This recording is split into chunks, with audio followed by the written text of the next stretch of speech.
DIG గారి కూతుర్నే పెళ్లి చేసుకుంటున్నాడంటే మనోడు సామాన్యుడు కదా రోయ్. రండి.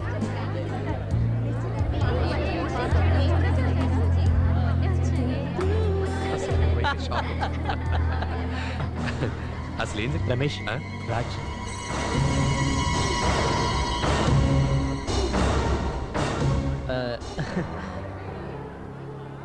ఏమిటిదంతా? నీకు చెప్పలేదు కదా ఇవాళ నన్ను ఇస్తాన్నారా? నన్ను ఎందుకు మోసం చేశావు? ఫ్రెండ్ పిలవలేదని. ఎక్స్క్యూజ్ మీ, ఎలాగూ ఫంక్షన్కి వచ్చావు కదా, డిన్నర్ చేసి వెళ్ళు. రై, స్నేహమే జీవితం అనుకున్నాను. ఎక్స్క్యూజ్ మీ, అలా అనుకుని అన్నీ పోగొట్టుకున్నాను. ఇప్పుడు నా కన్నబిడ్డ ట్రీట్మెంట్కి డబ్బులు లేక ఆసుపత్రిలో పడను దానికంటే ఒక స్నేహితుడిగా నువ్వు నాకు చేసిన మోసమే నన్ను ఎక్కువ బాధిస్తుంది. రాజ్ అల్లుడు గారు, ఎనీ ప్రాబ్లం? అబ్బే ఏం లేదు మా గారు, వాళ్ళ అమ్మాయికి ఏదో ఒంట్లో బాగాలేదని హాస్పిటల్లో చేర్చారట. టైం కానీ టైంలో వచ్చి డబ్బులు అడుగుతున్నాడు. నేను మేనేజ్ చేస్తానండి, యూ క్యారీ ఆన్. ఓకే. విన్నావుగా, తర్వాత కనిపించు. నీకు కావాల్సిన డబ్బు నీ మోహన పడేస్తాను. దాంతో నీ కూతురికి ట్రీట్మెంట్ ఇప్పించుకో. నా దగ్గర డబ్బులు కాజేసి ఇప్పుడు నాకు ముష్టి పడేస్తానంటావా?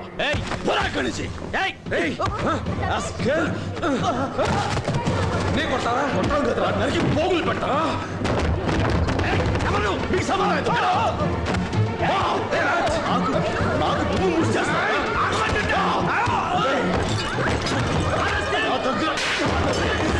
డబ్బు తీసుకుని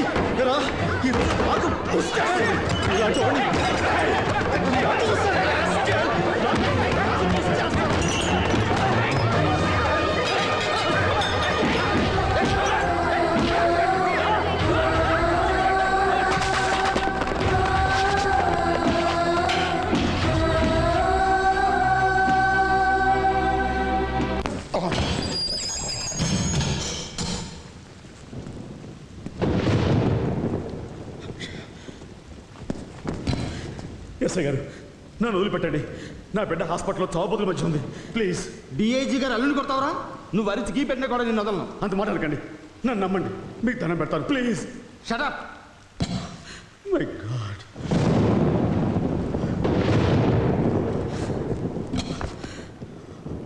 అక్షయ,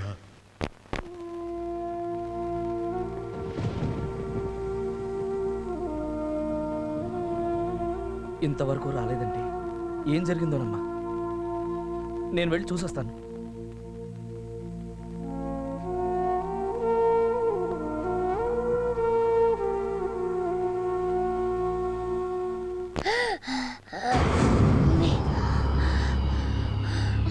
అక్షయ, ఏమైందమ్మా?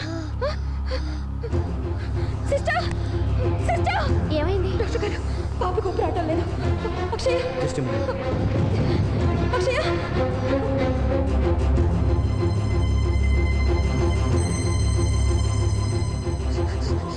డాడీ, డాడీ వచ్చేస్తారమ్మా, డాడీ వచ్చేస్తారు. Don't worry, don't worry. Daddy, daddy,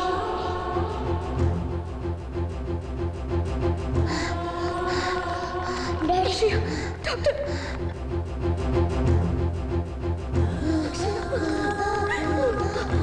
ఒక్కసారి డాడీని పిలువు మమ్మీ. ఏంటమ్మా? అక్షయ, డాడీ, డాడీ.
పాప ఫాదర్ని.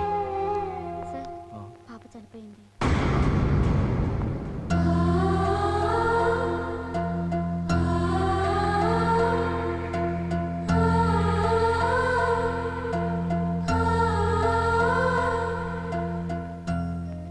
అక్కి రే డాడీ వచ్చాడులేమ్మా, లేగరా. పాప మాకిది మామూలేరా. ఐఎమ్ సారీ కన్నా, రాత్రి రాలేకపోయాను.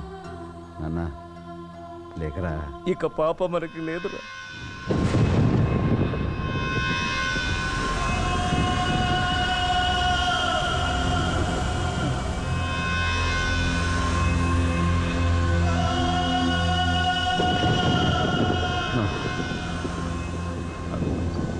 అక్కి లేమ్మా, మిక్కీ మౌజ్ ఇస్తాను లేరా.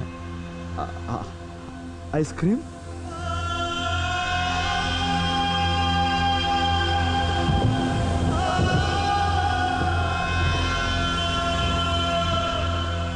అరే అక్కి.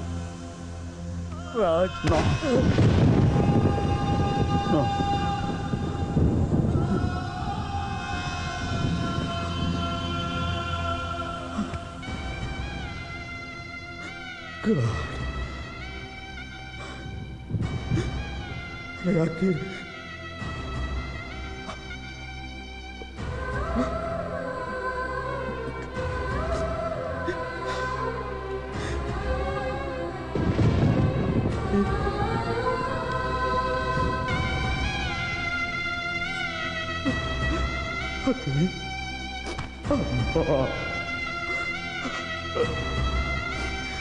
అక్కి రే నువ్వు లేవమని చెప్పురా. నువ్వు లేవమని అమ్మా.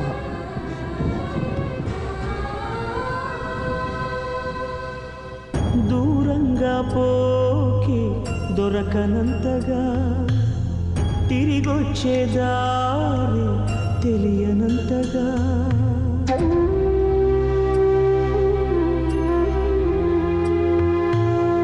దూరంగా పోకి దొరకనంతగా, తిరిగొచ్చే దారి తెలియనంతగా, భూమాత ఒడి చేరి నా భారం దించావా, చూస్తూనే చేసారి ఎదకోతే పెంచావా, నీ డాడీ రెక్కలు విరిచావా, మెట్టింటికి పంపేదాకా ఆగలేక మట్టింటికి వెళ్ళిపోయావా శాశ్వతంగా.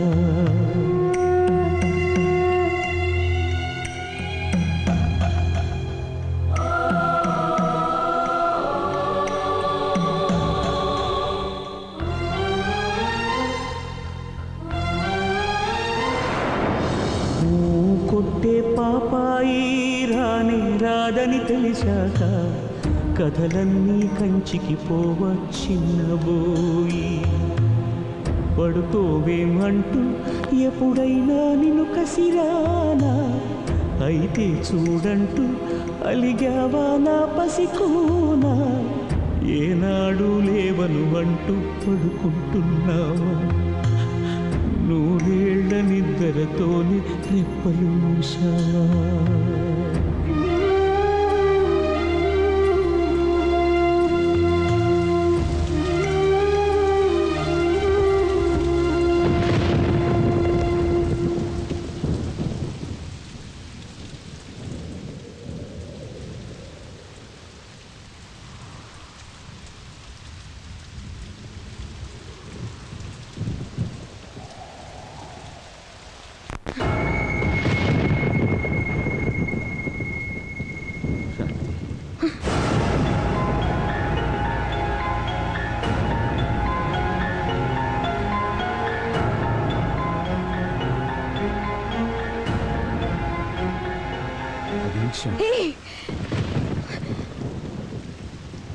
నా కూతుర్ని నువ్వే చంపేశావు. నా కూతురు డబ్బులు లేక చనిపోలేదు, వైద్యం అందక చనిపోలేదు. కేవలం తండ్రి అనే మాటకు అర్థం తెలియని ఓ రాత్రి మనిషి వల్ల డాడీ డాడీ అంటూ కనుమూసింది. శాంతి, మధ్యలేందలా మాట్లాడుకో. పాప నా ప్రాణం. అలాంటిది నేను నువ్వే చెప్పేశావు. ఏ క్షణం బ్యాంకులో దానికోసం దాచిపెట్టిన డబ్బుని మీ స్నేహితుడికి ఇచ్చావో ఆ క్షణంలోనే అది చచ్చిపోయింది.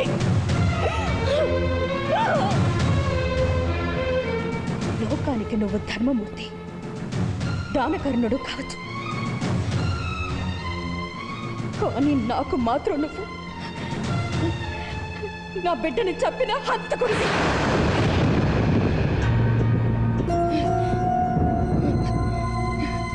పేగు తెచ్చుకు పుట్టిన నా బిడ్డ అన్ని తెచ్చుకుపోయిన ఆ క్షణంలోనే మన మధ్య ఉన్న బంధం కూడా తెగిపోయింది. ఈ రోజు నుంచి నీకు నాకు ఏ సంబంధం లేదు.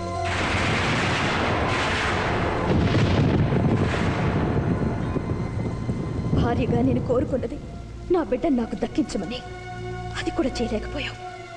ఎంతో మందికి ఎన్నో చేసిన నువ్వు ఇప్పుడు నాకు ఒక్క సాయం చేస్తే చాలు. జీవితంలో ఇక నన్ను ఎప్పుడు కలుసుకోవద్దు. అదే నాకు నువ్వు చేసే సాయం.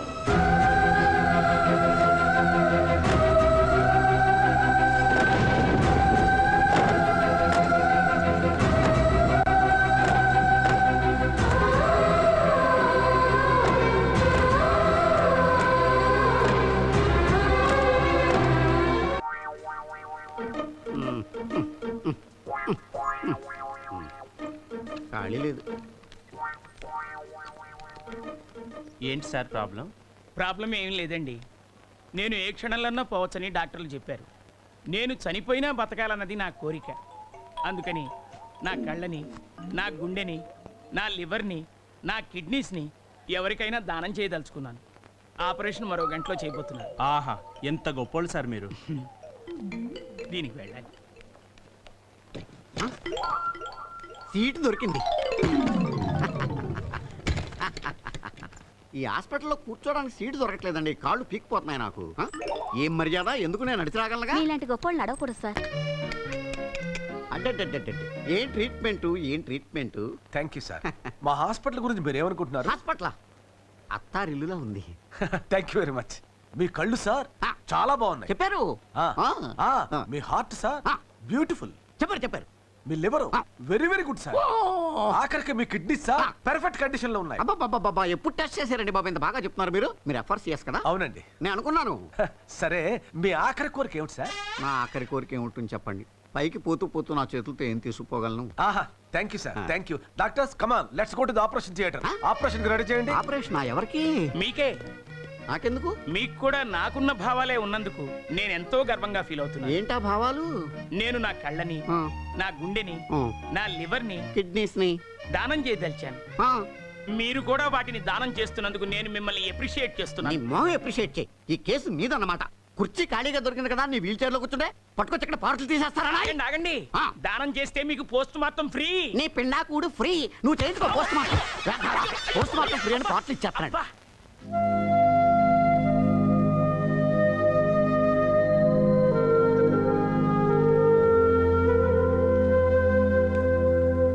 చాలా ఆశ్చర్యంగా ఉంది. మనసులో ఇన్ని బాధలున్నా 6 సంవత్సరాల నుంచి పైకి మామూలుగా ఎలా ఉండగలుగుతున్నాడు? ఉండటమే కాదు, ఎంతో మంది పిల్లల ప్రాణాలు కాపాడాడు. ఇన్ఫాక్ట్ నీ ప్రాణాలు కూడా కాపాడాడు. వాట్? I don't understand. ఒక్కసారి ఆ బిల్డింగ్ చూడు.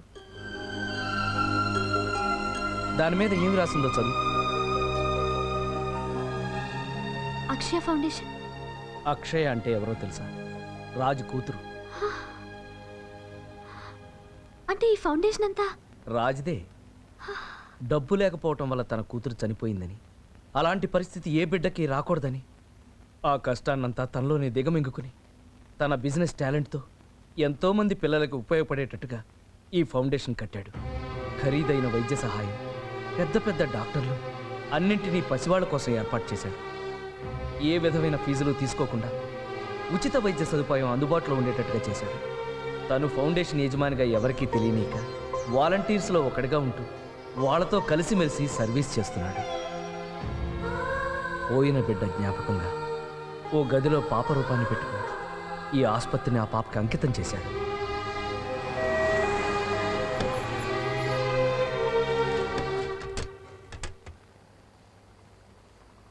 Hi Priya, how are you? I'm fine. నేను అర్థం చేసుకోలేకపోయాను. I'm sorry Raj. I'm extremely sorry Raj. It's all right, take it easy, come on. Raj, కనీసం మనం ఫ్రెండ్స్గా అయినా ఉండొచ్చా? Yes, you're friends. Thank you so much. Come on.